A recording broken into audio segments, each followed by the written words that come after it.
Home সিরিজের আগে মিরপুরে বাংলাদেশ ও নিউজিল্যান্ডের আনুষ্ঠানিক অনুশীলন শুরু। নতুন মুখ ও তারুণ্য নির্ভর কিউই দলটিকে নিয়ে কড়া বার্তা টাইগার কোচ ফিল সিমন্সের। প্রচণ্ড গরমে প্রতিকূল কন্ডিশনেও স্বাগতিকদের প্রতি চ্যালেঞ্জ সফরকারীদের। আগামী 17 এপ্রিল থেকে শুরু হবে দু দলের 3টি করে ওয়ানডে ও টি-20 ম্যাচের সিরিজ। মানিক মাহমুদের রিপোর্ট। বৈশাখের তপ্ত গরমে হোম অফ ক্রিকেটে নিবিড় অনুশীলন টাইগার ক্রিকেটারদের। হোম সিরিজে কিউইদের বিপক্ষে লড়াইয়ের প্রস্তুতি। পাকিস্তানের বিপক্ষে সিরিজ জয়ী দলটাকে এই সিরিজেও অপরিবর্তিত রেখেছেন নির্বাচকরা। আস্থা রেখেছেন মিরাজ লিটনদের ওপর। টপ অর্ডার আর মিডল অর্ডারে ব্যাটিংটা নিয়ে অনেকদিন ধরেই ভুগছে বাংলাদেশ। এখনও নির্ভরযোগ্য হয়ে উঠতে পারেনি কেউ বা কোনো জুটি। তবে বাংলাদেশের পেস আক্রমণটা বেশ ধারালো, সাথে স্পিন ঘূর্ণিত আছেই। দলের উন্নতিতে এই সিরিজটা মিরাজদের জন্য বড় পরীক্ষা মনে করেন কোচ ফিল সিমন্স। ভালো উইকেট আশা করছেন তিনি। আমরা ভালো উইকেট চাইছি, কারণ ভালো উইকেটে খেললে দল দ্রুত উন্নতি করে। যে কোনো সিরিজে চ্যালেঞ্জ থাকবে। নিউজিল্যান্ড হয়তো আমাদের ভিন্নভাবে চ্যালেঞ্জ করতে পারে। তারা যেসব জায়গায় আমাদের পরীক্ষা নিতে পারে সেগুলোর জন্য প্রস্তুতি নিচ্ছি।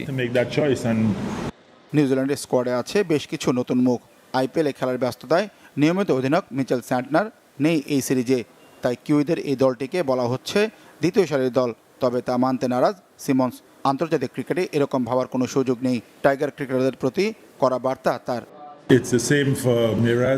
আমি দ্বিতীয় সারির দল বলবো না। আমার মনে হয় যে কোনো দেশ যে দল পাঠায় সেটাই তাদের সেরা দল, বিশেষ করে নিউজিল্যান্ডের মতো দেশের ক্ষেত্রে। সেখানে সবসময় নতুন খেলোয়াড় উঠে আসে।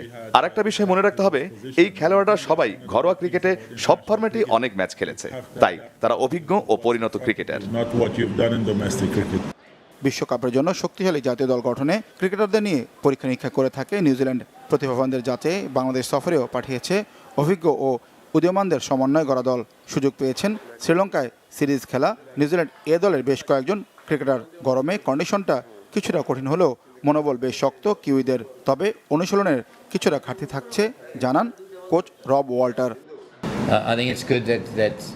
অবশ্যই ভিন্ন ধরনের কন্ডিশন এখানে। আমরা চেষ্টা করছি সবকিছু বুঝে নিতে। এখানে অভ্যস্ত হতে কিছুটা সময় তো লাগবে। প্রথম ম্যাচের আগে যে কদিন সময় পেয়েছি তা হয়তো ভালোভাবে অভ্যস্ত হওয়ার জন্য যথেষ্ট নয়। বাংলাদেশ দলে দারুণ কিছু পেসার রয়েছে, ওদের স্পিনও অসাধারণ। আমাদের নিজেদের শক্তি ও সামর্থ্যের পরিকল্পনা অনুযায়ী মাঠে তা কাজে লাগাতে হবে। আগামী শুক্রবার মিরপুর স্টেডিয়ামে শুরু হবে দু দলের ওয়ানডে সিরিজ। মানিক মাহমুদ, বাংলা ভিশন, ঢাকা।